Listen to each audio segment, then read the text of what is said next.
Oh, watch out, there's snakes down there. Cheers. That'd be nice. This is the current situation. Flies, humidity, and the crocs. Ooh, I'm ready for the beach. So ready for the beach. I'm ready. So... We're trying to break the myth that if you're in the northwest, you need a four-wheel drive. It's remote, raw and rugged, and one of Australia's most beautiful. All we've been told was, you can't do that in a van, but it just looked way too stunning to skip.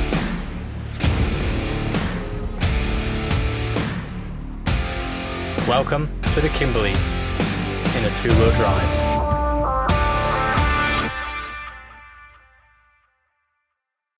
We booked onto a cultural tour of the Mimby Caves in the Mueller Ranges. This was a fascinating tour led by an indigenous lady who originated in the land. She lovingly welcomed us into her home and to be a part of her cultural family.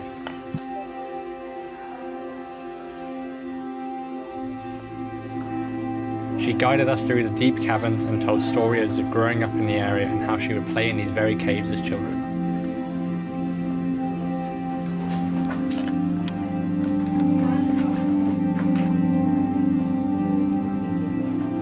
She told us many tales of her family and community. Oh, it's so cold. We can swim through the caves. This is really scary. Jump in, it feels better once you're in. How cool is this? At the final cave, there was the option to swim through, and besides a couple of children, we were the only ones to do so. It was so icy cold in the cave. The drive from Fitzroy Crossing to Broome is not the most exciting. It's kilometre after kilometre of straight road and tall trees. But one thing caught our eye.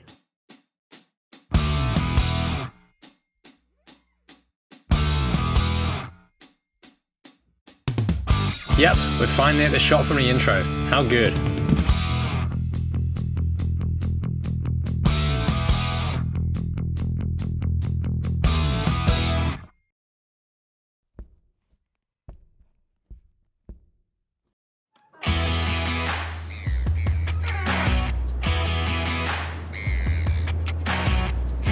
First stop in Broome was straight to Ganth Beach, and what a beauty she is.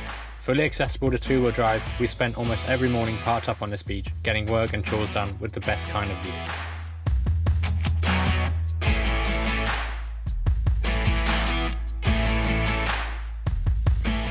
So I have a bright lights on, so you can't see anything, but there's a dolphin out there. I can't turn it around, but oh my gosh, it's a dolphin. We saw whales last night. This water is insane. My house is right there.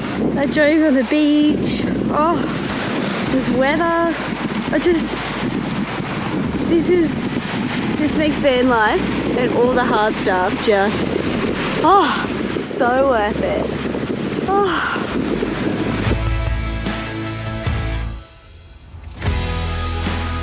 No trip to Broome would be complete without going to the night markets. And of course, if you're there on a full moon, you've got to check out the staircase to the moon.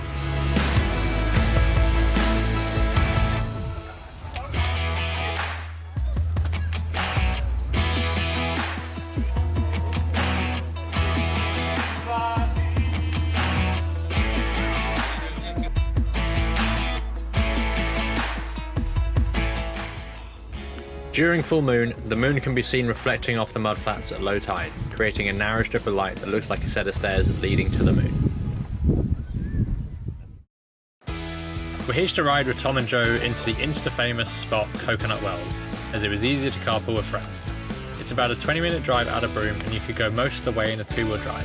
I can't lie, it was nice to not have to drive. Cheers, Tom. Real fast, spray up all of this car.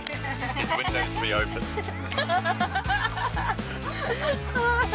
Ultimate dictate. That's just that should your hair on next.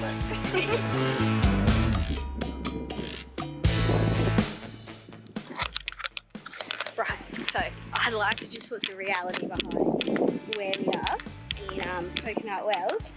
So, kind of looks like miles, and it's pretty cool. Oh, I lost my shoe. Definitely need to have some shoes on. But yeah, it's pretty cool. But we did spend a lot of time just looking at these little mini rock pools and wondering where all the cool things were. And it takes a lot to climb through all of this. It's very rough. It really hurts your hands, but it's pretty cool.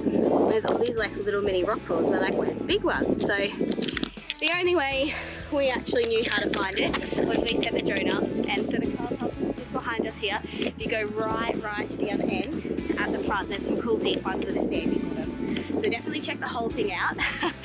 But it is a bit of an Insta reality. Definitely looks better on Instagram. But the drone footage is pretty darn awesome. So let's cue that epic drone footage.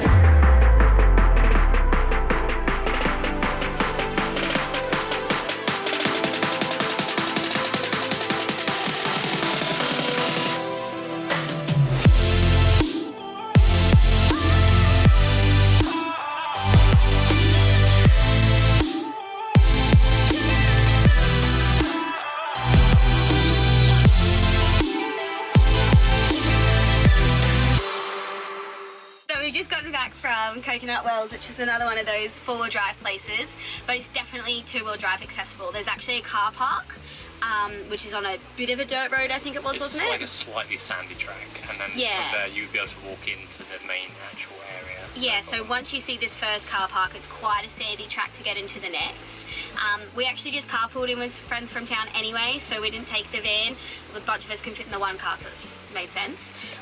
You could definitely walk that, or our friends actually forgot to put their car in four-wheel drive and made it through fine. So if you had recovery tracks and a bit of clearance and good tyres, I think you'd be fine. Yeah. But I think preferably you just park at the other car park and spend an extra 10 minutes walking along. Yeah, because there was one river crossing in there. It wasn't deep, but something to be wary of, I guess. Yeah, so definitely options, definitely accessible. Don't knock it off your list. No. We've driven just about 2 hours north of Broome up to Cygnet Bay for the 2022 Pearl Harvest Festival. So it happened to be on this weekend. Today there's a bunch of free activities around. Yeah, so we'll just keep coming in and out of the van, and tonight we have tickets to the actual festival, which includes dinner, it's got live music, gin tastings, so it should be a pretty good day, eh? Yeah, we'll film what we can. Yeah, it's actually really nice up here. I think we might extend by a day. Just to add, a whole section of this is four-wheel drive only. We just drove down there without actually realising that's where we're going, because that's where the laundry is at the moment. The other section is broken, and it was perfectly fine. Complete it, mate. Did it. Yeah, it was no worries at all. So don't stress too much. The Dampier Peninsula is definitely one of those four-wheel drive accessible places, but it was bitumen the whole way up, and it was about 3 k's off the road into here. A little bit sandy on top, but hard underneath, so a bit slippery, so just take it slow. Let your tyres down if you can, but We'll be alright. I don't even think you needed to let your tyres down here. We'll be fine. Some of the other tracks you might need to.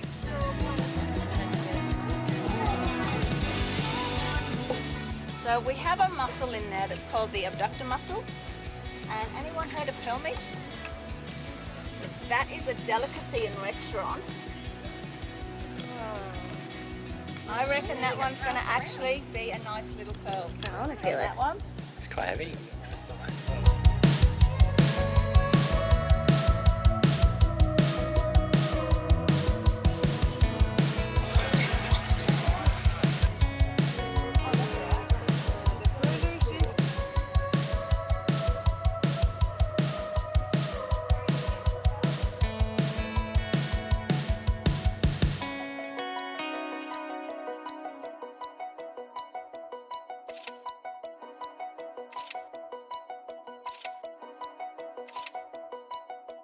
So we have had the best couple of days. We're still up in Cygnet Bay. We're meant to stay for one night, one day. We're here, fourth day I think we've been here now. Yeah, we came up originally for the Pearl Harvest Festival.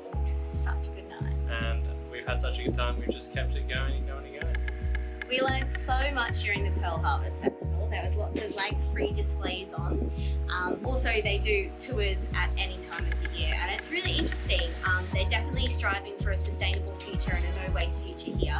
The campgrounds are great, all self-sufficient here, they run everything. It's really interesting to learn all the history about this place. We've even been chatting to the elder of the community here here. His name's Bruce Wigan and he's an in-house artist. He is a fabulous man full of great stories, such a lovely guy, and it's just a real privilege to be part of this land and to learn just a little bit of the history of it, and it just feels like a really special place. And so with the Pearl Harvest Festival, they had the most incredible buffet. Seafood, they had a little bit of kangaroo meat, which actually delicious. It's probably the best food I've ever eaten in my life. Oh, this is a big bread. Oh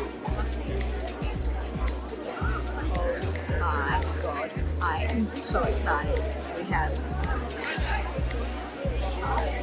They had live music, a local band, they were great.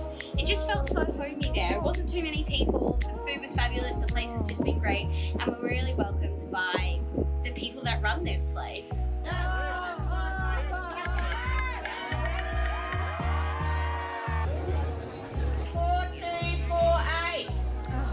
Starting with a giant octopus.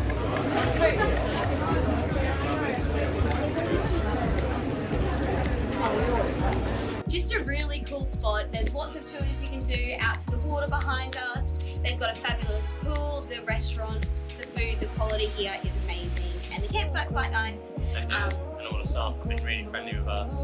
Yeah. We've just had a really good time, and we hope this video portrays it a little bit for you as well. Alright, it's a bit noisy, but getting here was really easy. There's two tracks that are a little bit off-road. One is about 1 kilometre and it's fine, and the other one, what do you reckon, is about 4 or 5 kilometres? Yeah, slight corrugation, a bit of soft sand like right on top, but we were fine, we didn't need to let the tyres down. Yeah, and it was really easy to get here, so worth it. The colours, amazing. And we definitely recommend taking the longer route because some of the route comes right out across the ocean, and it's definitely worth the extra corrugation. Oh, for sure, yeah. Very much a thing to do when you come through.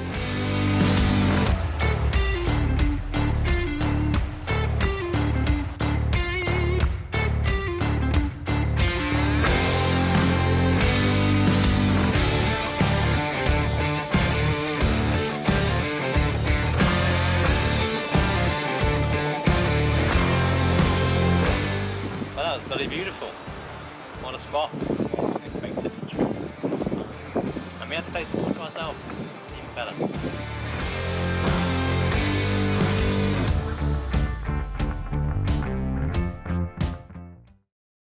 We've been told that the road to James Price Point was doable in the van, but just to be careful. It's very corrugated red dirt for almost 40 kilometres, but there are bits of bitumen and road hidden in there at times. We just took it slow and steady and let the four-wheel drives overtake us when they came along. Oh, what a spot! But here's the aftermath. Oh, poor Ben. It's all his clothes.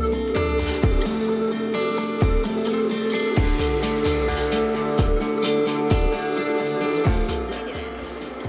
Cheers. Just in time.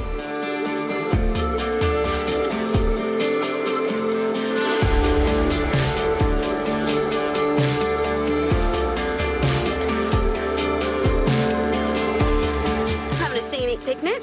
What do I do to walk in? I walked through the fire pit. In case you didn't understand. Thank you. That's so much clearer. It's making it worse. I walked through the fire pit. And my bags are only a couple months old. Look at these poor things.